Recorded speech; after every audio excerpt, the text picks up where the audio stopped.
우리가 지난번에 디모데후서 3장 1절부터 5절 말씀을 살펴봤을 때 우리가 사는 시대가 종말의 시대다, 말세의 시대다 이렇게 말씀을 드렸습니다. 우리가 말세의 시대를 살아갈 때 주님이 오시기 전까지 우리가 이 땅을 살아가는데 우리가 그리스도의 백성으로 또 제자로 또 하나님의 자녀로서 어떻게 이 땅을 살아갈 수가 있을까요? 그 답은요 아주 분명합니다. 그 답은 바로 성경입니다. 성경은 어떤 책이기 때문에 그럴까요? 성경은 뭘까? 이렇게 말할 때 우리는 한마디로 정의하면 하나님의 말씀이다 이렇게 정의할 수가 있습니다. 왜냐하면 성경은 하나님께서 자신을 계시로 나타내 보이시고 우리가 알기를 원하는 것들 또 순종하기를 원하는 것들을 하나님의 뜻과 교훈으로 직접 나타내 보이셨기 때문이죠. 그것을 우리가 계시다 이렇게 말을 합니다. 하나님의 뜻을 이렇게 드러내 보이신 것이죠. 계시인데 두 가지가 있죠. 일반 계시가 있고 특별 계시가 있는데 일반 계시는 이 자연 속에 피조물 속에 하나님이 계심을 드러내는 하나님의 능력과 지혜를 드러내는 모든 만물이 다 일반 계시이죠. 사람 자체도 하나님의 형상으로 되어 있기 때문에 사람을 볼 때 우리가 하나님을 알 수가 있습니다. 그런데 하나님께서 또 특별 계시를 우리에게 주셨어요. 이 특별 계시는 특별한 계시죠. 말처럼 어떤 목적을 위해 주신 것입니다. 그 목적은 하나님의 백성을 불러 모아 그들을 구원하여 내시기 위한 계시가 바로 특별 계시입니다. 그 특별 계시는 하나님께서 구원하시는 바를 우리가 어떻게 따라 살아가고 또 어떻게 나아가는가를 보여주는 아주 중요한 계시이죠. 이 특별 계시는요 하나님께서 두 가지로 드러내시는데 하나는 말씀이고 또 하나는 바로 사건을 통해 드러내십니다. 하나님께서 어떤 말씀을 우리에게 직접 전하실 때도 있고 아니면 어떤 특별한 기적이나 홍해의 사건이나 아니면 이스라엘을 출애굽한 사건 이런 사건들을 통해서 하나님께서 하나님의 구원을 나타내 보이시죠. 그러니까 이걸 직접적으로 우리가 경험을 하지는 못했잖아요. 그렇죠? 지금은 그 홍해 사건 우리가 경험을 못했지 않습니까? 예수님이 부활하신 거 우리가 못 봤잖아요. 그런데 우리가 어떻게 그 경험하지 못한 일들을 그 말씀들을 어떻게 특별 계시로 아느냐 할 때 하나님이 그것을 우리에게 잘 알 수 있도록 이것들을 기록하여 주신 것이 바로 성경입니다. 그러니까 성경은 사실 모든 사람들이 다 경험한 일들을 다 기록한 건 아니에요. 모든 특별 계시를 다 기록한 건 아니에요. 모든 하나님이 사람들에게 하신 말씀을 다 기록한 게 아닙니다. 사람들은요 그걸 봐도 다 변질되고 시간이 지나면 잊어버리거나 또는 바뀌어갈 수 있죠. 그러나 하나님께서는 그것을 기억하도록 기록하게 하셨는데 그 일부를 기록하게 하셨습니다. 요한복음 21장 25절에 보면 예수께서 행하신 일이 이외에도 많으니 만일 낱낱이 기록된다면 이 세상이라도 이 기록된 책을 두기에 부족할 줄 아노라. 그러니까 하나님이 행하시는 이 구원의 일들, 놀라운 사건들, 말씀들 이것들은요 이 세상에 너무나도 가득 차 있는데 그것을 다 기록할 수 없어요. 그러나 우리가 알도록 기록하여 우리가 필요한 만큼 기록한 것이 뭘까요? 성경 말씀. 성경은요 일부만 기록되어 있지만 그럼에도 불구하고 우리를 구원하여 내는데 충분합니다. 너무나 충분해요. 이것이 하나님이 우리에게 주신 성경입니다. 여러분 성경을 누가 썼죠? 성경을 또 이해를 하려면 이 부분을 잘 생각해야 됩니다. 성경을 누가 썼을까요? 누가 썼을까요? 사람이 썼죠. 그렇죠? 성경을 기록하게 하셨으니까 사람이 썼죠. 몇 명쯤 썼을까요, 성경이? 정확한 인원을 파악하지 못하는 성경도 있어요. 누가 썼는지 모르는 성경이 한두 개 있는데 물론 누가 썼을 거다 이렇게 짐작을 하지만 그러나 대략적으로 인원을 세보면 40여 명 정도가 썼습니다. 그런데 몇 년 동안 쓰였냐면 1500년 동안 쓰였어요. 출애굽 시대부터 5세 때부터 마지막 1세기에 있었던 사도 요한까지, 그러니까는 1400년 전에 있었던 모세부터 기원전 1세기에 있었던 요한 사도까지 자그마치 40여 명이 1500년 동안 글을 썼습니다. 그러니까 성경은요, 한쪽에서 보면 역사적 산물이에요. 기록이죠. 그러니까 뭐죠? 인성적 측면이 있는 거예요. 사람의 측면이 있어요. 그래서 사람이 썼기 때문에 당시의 언어가 다르고 문화가 다르고 글을 쓰는 사람마다 그 성품이 다르고 또 글을 쓰는 스타일도 다 달랐어요. 성경의 내용들을, 그 글들을 보면 전부 다 다른 문학 양식으로 쓰여 있습니다. 그런데 그렇게 역사적 산물로만 성경은 기록된 것이 아니라는 거예요. 그것을 성경을 그렇게만 성격 지어버리면요, 그냥 문학 작품이죠. 성경은 하나님께서 쓰신 것입니다. 인성적 측면만이 아니고 신성적 측면이 성경에 있기 때문에 성경은 계시가 되는 거예요.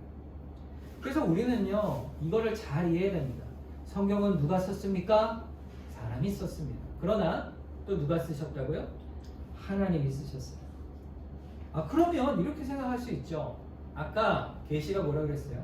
사건이라고 그랬잖아요. 말씀이라고 그랬잖아요. 그럼 어떤 사람이 그 사건을 경험한 거예요. 홍해 사건을 경험하고 내 경험을 쓴 거예요. 그럼 계시는 맞잖아요. 그죠? 그렇게 간접적으로 쓴 것이 아니라는 거예요. 그럼 어떻게 쓴 거예요? 성경은 인간들이 썼지만 하나님이 스스로 자신을 직접 증언하신 책이에요. 하나님께서 스스로 우리에게 자신을 알려주시기를 원하여 계시하신 친히 증언자요 계시자가 되신 것이 성경 말씀의 직접적 증거예요. 그것이 오늘 본문 말씀의 16절 말씀 첫 부분의 내용입니다. 모든 성경은 뭐로 되어 있다고 했어요? 하나님의 감동으로 된 것이다. 이 말이 바로 지금 말씀드린 직접 신성적 속성으로 우리에게 주신 성경의 측면을 말하는 거예요. 그래서 성경은요, 다시 처음으로 돌아가면 뭐라고 했어요? 하나님의 말씀인 것입니다. 그러니까 성경은요, 사람이 쓸 때에, 이 쓰는 저자들이요, 하나님의 말씀을 받아서 쓸 때에 자신들이 깨달아 말씀을 듣고 쓴 것도 있어요. 근데 어떤 성경의 내용은 자신이 무엇을 도무지 쓰는지 모르는 내용도 쓴 거예요. 그게 뭘까요? 그게 쓰면서도 모르고 쓰는 내용들. 도대체 이 말씀의 뜻이 장래에 어떻게 이루어질 것인가 모르고 쓴 예언들이 그런 것이에요. 선지서들이 그런 내용들이죠. 그러니까 하나님께서 주께로부터 받은 내용을 그대로 쓴 거예요. 그래서 사람들이, 선지자들이 이렇게 말하죠. 이것은 여호와의 말씀입니다. 여호와께서 가라사대. 이렇게 주의 말씀을 쓰는 거예요. 그러니까 초월성이 있는 거예요. 성경 말씀은 그저 단순한 글이요 책이 아닙니다. 우리가 볼 때는 서점에서 사서 보는 책처럼 그냥 단순히 보이지만 여기 써져 있는 그 내용이요 글들은 하나님의 말씀의 신성적 측면이 그대로 담겨 있는 거예요.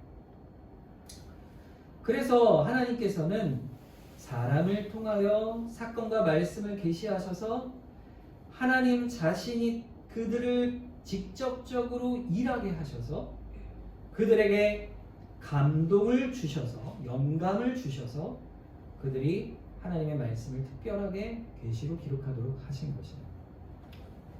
그러니까 오늘 본문에는 하나님의 감동으로 되었다 이렇게 되어 있는데, 이 감동에 성경은 각주가 되어 있죠. 자, 밑에 보면 뭐라고 되어 있죠?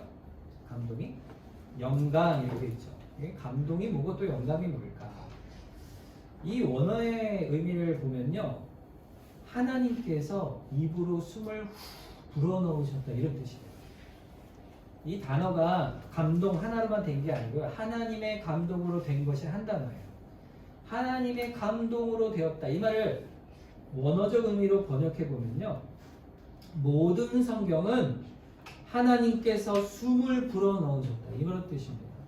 그러니까는 직접적으로 하나님께서 그 글을 쓰실 때 직접 사람에게 하나님의 영감을 불어넣으셔서 성령을 불어넣으셔서 하나님의 특별하게 이 말씀을 그들의 인격을 통하여 기록하게 하셨다는 거예요.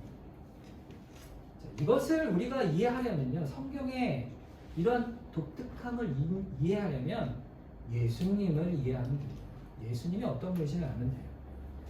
예수님은 어떤 분이실까요? 참 하나님이세요. 삼위일체 하나님, 성부, 성자, 성령, 삼위일체 하나님으로 영원하신 하나님으로 계시지만 동시에 말씀이 육신이 되어 이 땅에 참 사람으로 오셨죠. 그러니까 인성적 측면이 있고 신성적 측면이 동시에 동일하게 완전하게 계신 거예요. 그러니까 성경을 이해할 때도 우리는 그렇게 이해하는 거예요. 어떻게 이해해요? 완전한 사람이 쓴 글이지만 또한 완전히 하나님이 쓰신 그림을 인정하는 거예요. 그래서 예수님의 성육신과 이 성경은요 아주 비슷합니다. 예수님께서 하나님과 우리의 중보자가 되시기 위해서 참 하나님께서 참 사람이 되신 것처럼 성경 말씀도 하나님께서 우리와 교제하고 완전히 하나님과의 사귐을 갖도록 하시기 위해서 하나님의 말씀을 우리에게 계시로 주신 것이에요. 사람의 글이지만 우리가 사람의 글이 아니면 어떻게 하나님 말씀을 이해하겠어요? 여러분, 태초에 하나님이 천지를 창조하실 때 뭘로 창조하셨죠? 말씀으로 창조하셨죠. 그 말씀이 우리가 말하는 말이 아니에요. 우리의 언어가 아니죠. 영어로 하신 게 아니고 한국어로 하신 게 아니에요. 하나님의 그 말씀이라는 뜻이 어떻게 우리에게 전달이 될 수 있어요? 인코딩이 되고 디코딩이 되고 이렇게 번역이 돼야 되잖아요.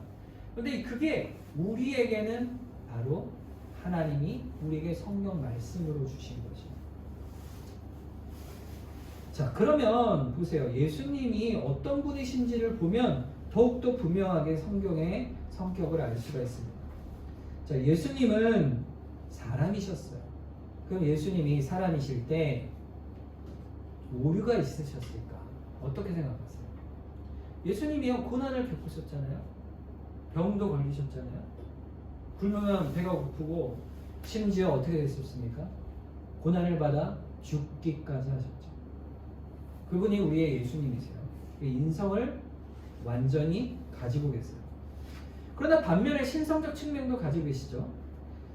무리를 걸으시거나 죽은 자를 살리시기도 하고 죄를 사하시는 신성을 가지고 계세요.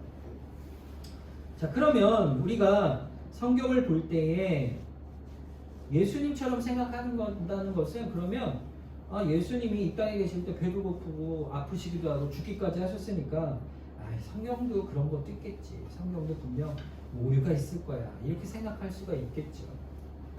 그런데 예수님을 우리가 잘 이해해야 합니다. 예수님이 어떤 분이실까? 히브리서 4장 15절 말씀이 그것을 잘 설명해주고 있어요. 예수님을 이해해야 우리가 성경의 본질을 이해할 수 있습니다. 같이 한번 읽어보겠습니다. 우리에게 있는 대제사장은 우리의 연약함을 동정하지 못하실 이가 아니요 모든 일에 우리와 똑같이 시험을 받으신 이에 죄는 없으시니라. 자, 그러니까 이 땅에서 인간의 실제적인 모든 것을 다 예수님이 겪었어요. 왜냐하면 인간이시니까. 뭘 겪으셨을까요? 욕구를 겪으셨죠. 배고픔, 피곤하면 쉬고 싶은 마음, 이런 필요와 욕구를 다 겪으셨는데 다른 점이 우리와 딱 한 가지가 있어요. 그게 뭐죠? 죄가 없으시다. 죄가 없으시다. 그러니까요, 배가 고파요. 그런데 먹잖아요. 먹으면 우리는 어떻게 합니까? 제가 항상 하는 게 있어요. 과식을 합니다. 먹고 나면 또 뒤에 디저트, 간식을 또 먹어요. 그래서 찾아 먹어요. 그럼 저만 먹는 게 아니에요. 같이 가족들을 먹게 해요. 그래서 같이 먹어야 돼요. 먹어야 돼요. 먹고 나면 항상 하는 말이 뭐냐면 배불러 이거예요. 배불러서 힘든 거예요. 우리는 어때요? 욕심이 있어요. 필요만 채워지는데 그치는 게 아니에요. 우리의 죄성은 항상 우리의 이해관계를 통해서 탐욕을 통해서 우리가 원하는 것들보다 더 많은 것들을 원하고 그것을 통해 죄로 나아가는 거예요. 그런데 중요한 건 예수님은 그게 없으시다는 거예요. 그게 없으세요. 필요를 느끼세요. 배고픔을 느끼세요. 그런데 드시면 적당히 드시는 거예요. 어떤 것을 필요하세요. 그런데 그 필요한 것에 더 많은 탐욕을 갖지 않으세요. 그래서 예수님이 시험을 마귀에게 받으실 때도 우리와 달리 받으신 거예요. 우리는 마귀의 시험을 받자마자 어떻게 됩니까? 그것을 낼름 받아먹는 그러한 부패한 성품을 가지고 있는데 예수님은 어때요? 그러지 않으시는 거예요. 그게 유혹이 되지 않으시는 거예요. 예수님은 죄가 그렇게 없으세요. 도대체 어떻게 그러실 수가 있을까요? 이제 그게 본질이에요. 어떻게 예수님께서 인성을 다 가지신 분이 죄가 없이 그렇게 사실 수가 있었을 수가 이 땅에서? 그거는 누가복음 1장 35절에 분명하게 나옵니다. 천사가 대답하여 이르되 성령이 내게 임하시고 지극히 높으신 이의 능력이 너를 덮으시리니 이러므로 나실 바 거룩한 이는 하나님의 아들이라 일컬어지리라 그랬어요. 예수님이 잉태되실 때 가브리엘 천사를 통해 말씀하신 것이죠. 자, 예수님이 하나님의 아들로 이 땅에 오실 때 어떻게 되신다 했어요? 성령이 임하셔서 그 지극히 높으신 이의 능력이 덮어버리신다 했어요. 덮어버리신다. 이 표현은 충만함이라는 표현으로 우리가 바꿀 수가 있죠. 예수님이 이 땅을 살아가시는 동안, 이 땅에 태어나실 때부터 이 땅에 사시는 모든 시간에 예수님이 이 땅을 죄 없이 살 수 있는 유일한 그 근거가 뭐냐면은 성령의 충만함입니다. 성령의 덮으심이에요. 모든 일에 그 지식의 영이요 성결의 영이요 사랑의 영이신 그분께서 함께 그와 함께 하시니 도덕적 오류가 없고 지식의 오류가 없고 마음의 오류가 없고 하나님의 마음의 중심이 그대로 예수님 안에 하나님이 계시고 하나님 안에 예수님이 계시는 특별한 그 사귐이 온전히 이루어져 온 것이에요. 그것이 성령님의 임하심이에요. 근데 놀라운 게 뭔지 아세요? 예수님이 이 땅에 오시고 나서 승천하시면서 우리에게 누구를 보내주셨어요? 성령을 보내주신 겁니다. 예수님이 이 땅에 오신 목적은 뭘까요? 우리에게 부분적이지만 그 성령이 우리 가운데 계셔서 유한하지만 우리가 주님이 오시는 그날까지 이 땅을 살아갈 때 그리스도의 말씀을 따라 살아가도록 우리가 새로운 사람으로 살아가도록 우리를 성령께서 붙들어 주게 하신 거예요. 하나님과 사귀게 하신 거예요. 그런데 우리는 어때요? 우리 스스로를 보면 참 연약하잖아요. 그렇죠? 그런데도 우리를 붙들어 주신다는 거예요. 요한계시록 21장 27절에 보면 무엇이든지 속된 것이나 가증한 일 또는 거짓말하는 자는 결코 그리로 들어가지 못하되 오직 어린 양의 생명책에 기록된 자들만 들어가리라. 어떤 자들이 들어간다고 했어요? 기록된 자들. 예수 그리스도의 어린 양이신 예수 그리스도의 그 생명책에 누구의 이름이 기록되어 있어요? 나의 이름이 기록되어 있는 거예요. 그래서 그분의 이름으로 그분의 책에 이름이 기록된 자는 어떻게 될까요? 요한계시록 22장 13절과 14절에 나는 알파와 오메가요 처음과 마지막이요 시작과 마침이라. 자기 두루마리를 빠는 자들은 복이 있으니 이는 그들이 생명나무에 나아가며 문들을 통하여 성에 들어갈 권세를 받으려 함이로다 그랬어요. 여기서 자기 두루마리를 빠는 자. 두루마리는 뭐죠? 옷이잖아요. 옷인데 옷을 빨아요. 뭘로 빠를까요? 그리스도의 보혈로 빠는 거죠. 그리스도의 보혈로 빠는데 흰 옷을 입는 거예요. 정결하게 되는 거예요. 그것이 뭘까요? 바로 그리스도를 믿고 회개하여 그 안에 있는 자, 성령의 은혜를 누리는 자의 은혜를 말하는 것입니다. 예수님께서 그런 본질을 가지고 계신 거예요. 참된 하나님이 참된 사람으로 오신 목적이 뭐냐면요, 우리를 그렇게 만드시기 위한 것이에요. 유한한 우리를 어떻게 무한한 하나님의 품으로 가게 할까요? 무한한 분이 유한한 우리에게 오신 거예요. 중보자로 오신 거예요. 마찬가지로 무한하신 하나님께서 유한한 우리를 하나님의 뜻을 알게 하시고 순종하게 하시기 위해서 하나님의 말씀인 성경을 우리 우리에게 주신 것이 예수님이 뭐라 그래요? 말씀이 육신이 되셨다고 그랬죠. 그것이 성경이 우리에게 주어진 것과 똑같은 예수님의 중보의 모습을 보여주십니다. 성경은요, 하나님의 책이에요. 하나님의 말씀이에요. 그 말씀을 우리가 따라 사는 거예요. 그러니까 사람들이 자신의 경험과 자신이 경험한 언어와 문화와 자기 성격을 가지고 성경을 써가지만 그 모든 인격적 요소를 하나님께서 역사로 함께 하시고 직접적으로 사용하셔서 그가 아는 지식과 경험을 통하여 성경을 쓰게 하신 거예요. 그 결과물은 주께서 원하시는 바대로 나오는 거예요. 그 문장, 그 단어, 그 모든 완성된 성경의 글들이 하나님이 쓰신 겁니다. 그래서 오늘 본문 말씀 다시 16절을 보면 이렇게 되어 있잖아요. 모든 성경은 하나님의 감독으로 된 것으로 교훈과 책망과 바르게 함과 의로 교육하기 유익하니. 결국 우리를 어떻게 한다고요? 하나님의 말씀이 새롭게 한다는 거예요. 새롭게 한다. 모든 성경은 하나님의 감동으로 된 것입니다. 하나님이 숨을 불어넣으신 거예요. 자, 여러분, 근데 성경에 보면요, 이 숨이 뭘까요? 그러면 숨.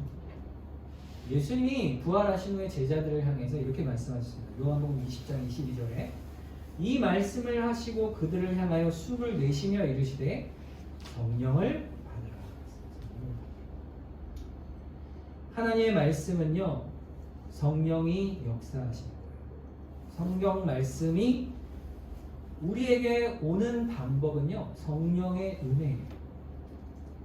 그것을 통해 거룩해 하시고 하나님의 사람으로 우리를 세워가십니다. 하나님이 생명을 불어넣으셔서 성경을 주시고 그 성경을 통해 또 우리에게 생명을 불어넣어 주시는 거예요. 세상에서 하나님의 뜻으로 사는 유일한 방법이 뭡니까? 그러면 그 성령을 따라, 말씀을 따라 살아가는 것입니다. 그래서 우리에게 성경을 주신 것입니다. 그래서 성경은 우리에게는요, 너무 중요한 거예요. 생명과 같은 거예요. 여러분, 모든 성경이라 그랬는데 오늘 본문에 모든 성경은 뭘 말할까요? 신구약 성경 전부를 말하겠죠. 전부 66권이죠. 신구약 66권. 우리는 이 성경을요, 믿어야 합니다. 성경이 하나님의 놀라운 말씀이라는 사실을 우리는 믿어야 돼요. 성경이 하나님의 말씀이라는 사실을 오늘 본문 말씀은 모든 성경은 하나님의 감동으로 된 것이기 때문이다, 이렇게 말씀하고 있어요. 이거를 더 자세하게 말한 것이 베드로서 1장 19절과 21절 말씀입니다. 우리 한번 같이 한 목소리로 읽어보도록 하겠습니다. 또 우리에게는 더 확실한 예언이 있어 어두운 데를 비추는 등불과 같으니 날이 새어 샛별이 너희 마음에 떠오르기까지 너희가 이것을 주의하는 것이 옳으니라. 먼저 알 것은 성경의 모든 예언은 사서로 읽을 것이 아니니 예언은 언제든지 사람의 뜻으로 낸 것이 아니요 오직 성령의 감동하심을 받은 사람들이 하나님께 받아 말한 것입니다. 아멘. 성령의 감동으로 사람들이 받아 말했다, 이렇게 되어 있죠. 이것이 성령의 영감으로 쓰여진 것입니다. 성령의 감동, 영감, 결국에는 뭐죠? 성령께서 이끄시는 대로 쓰였고 또 성령께서 역사하심으로 말씀을 우리에게 주시겠다 말씀하시는 거예요. 예수 그리스도께서 친히 우리에게 오신 것처럼 결국 성경도 우리에게 주셔서 주의 말씀을 따라 살게 하시는 거예요. 그런데 여러분 보세요. 19절에 좀 이상한 말이 등장해요. 또 우리는 더 확실한 예언이 있다. 이 확실한 예언이 뭐죠? 성경 말씀이죠. 그런데 다른 예언이 또 있다는 거예요. 비교급이잖아요. 뭔가 더 예언이 있는데 그거보다 이게 더 확실하다, 이렇게 먼저 선언을 합니다. 그게 뭘까요? 그 앞에 있는 17절과 18절이에요. 한번 같이 읽어볼까요? 지극히 큰 영광 중에서 이러한 소리가 그에게 나기를 이는 내 사랑하는 아들이요 내 기뻐하는 자라 하실 때에 그가 하나님 아버지께 존귀와 영광을 받으셨느니라. 이 소리는 우리가 그와 함께 거룩한 산에 있을 때 하늘로부터 나는 것을 들은 것이라. 이거는 사건이죠. 특별한 사건. 들은 음성이 있어요. 어디서요? 변화산에서. 베드로가 예수님의 변화를 직접 봤어요. 예수님의 신성을 본 거예요. 그때 내가 주님을 만났소 라고 말할 수 있는, 주님의 하나님이심을 봤소 라고 말할 수 있는 그 경험을 누가 한 거예요? 베드로가 한 거예요. 그 신비의 체험, 그 경험, 그것보다 더 확실한 게 있을까요, 여러분? 어릴 때는 내가 하나님을 체험하고 싶다는 마음이 굉장히 강했어요. 그런데 여러분, 성경에 뭐라고 얘기하는지 아세요? 오늘 본문에 베드로가 뭐라고 얘기하냐면, 그렇게 큰 주님을 직접 경험하고 봤음에도 불구하고요, 그것보다 더 확실한 것이 있으니 그것을 붙들라 말하고 있는 거예요. 그게 뭡니까? 더 확실한 거? 성경 말씀이에요. 성경 말씀. 세상에 얼마나 그 체험이 놀라운 것인데, 그 체험만 있으면 믿음이 참 단단할 것 같은데, 그런데 오히려 성경은 뭐라고 얘기하냐면, 베드로 사도는 뭐라고 얘기하냐면, 성경이 더 확실하다 말이에요. 성경이 더 확실하다. 우리의 믿음과 또 행위의 모든 표준은 더 정확하고 확실한 것은 오직 경험이 아니라 말씀이라 말합니다. 여러분, 아무리 큰 신앙 체험이 있어도요, 그것만으로 신앙생활 할 수 없습니다. 그런데 반대로요, 경험이 특별한 게 없는 사람도요, 하나님 말씀 안에 있으면 믿음과 그 신앙이 너무너무 잘 자라게 되어 있어요. 왜냐하면요, 성경이 가장 확실한, 또 우리에게 유일한 신앙의 표준이 되기 때문입니다. 그것을 통해 성령이 역사하시기 때문입니다. 오늘 본문 말씀 17절을 보겠습니다. 이는 뭐죠? 성경이죠. 하나님의 사람으로 온전하게 하며 모든 선한 일을 행할 능력을 갖추게 한다 그랬어요. 성경이 그렇다는 거죠. 성경은요, 우리를요, 하나님의 사람이 되게, 그것도 온전한 사람이 되게, 그리고요, 우리의 삶을 바꿔버려요. 우리에게 능력을 줍니다. 어떤 능력? 하나님이 기뻐하시는 선한 일을 행할 능력을 주는 거예요. 그게 어떻게 하는 거예요? 성령을 통해 하는 거예요. 여러분, 그래서 우리의 인생의 성경이 도대체 뭡니까? 이렇게 물어보면 한마디로 얘기할 수가 있어요. 목숨을 걸어도 된다. 목숨을 걸어도 된다. 여러분의 전 인생을요, 여기에 걸고 사셔도 됩니다. 여러분 인생. 그 말이에요. 여러분, 주의 말씀을 결코 떠나서는 안 돼요. 주의 말씀을 따라 살아야 됩니다. 세상은요, 성경을 과학이나 혹은 또 인문학이나 철학을 가지고 어리석다고 우리를 비난하죠. 그래서 성경 중심적이고 하나님 중심적인 우리의 모든 세계관을 비웃고 우리를 흔듭니다. 그런데 여러분, 결코 흔들릴 필요가 없어요. 성경이 가르치는 것은 우리 인생의 목적이고 방향이기 때문에 흔들리지 않는 거예요. 성경 말씀 안에 있으면 우리가 흔들리지 않게 돼요. 여러분, 만약에요, 우리가 신앙생활 하는데 우리 주변에 있는 사람들이 문목사가 알고 봤더니 타락을 한 거예요. 죄를 너무 많이 진 거예요. 아니, 목사가 어떻게 저럴 수가 있나. 옆에 봤더니 옆에 있는 집사님들이 알고 봤더니 저 사람 그거는 죄인이네. 어떻게 저런 사람이 교회 다닐 수가 있지? 이럴 만한 일을 저지른 거예요. 저런 사람이 믿는 신앙이라면 나는 필요 없어. 이러지 말라는 거예요. 여러분,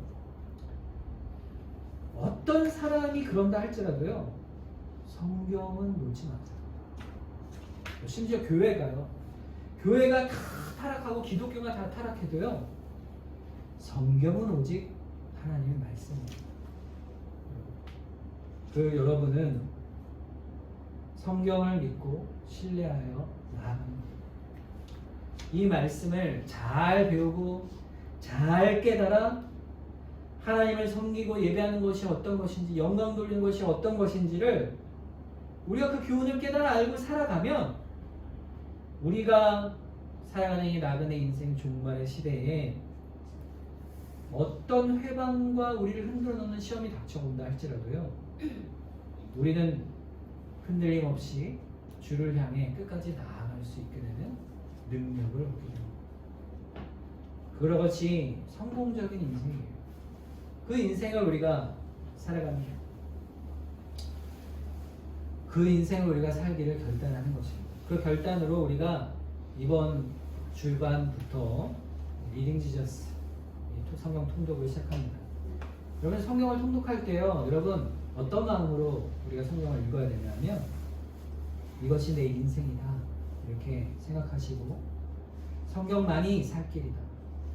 그 길이 하나님께로 가는 복된 길이다. 이 사실을 기억하고 우리가 그 길을 열심으로 나아가면 좋겠습니다. 이렇게 결단하는 우리 모두가 되기를 주님의 이름으로 축원합니다. 이 시간 우리 함께 기도하기를 원합니다. 주님의 말씀을 우리가 소망합니다. 주님의 말씀을 따라 나아가겠습니다. 우리 이 시간 합심해서 한번 우리 결단을 가지고 함께 기도하도록 하겠습니다.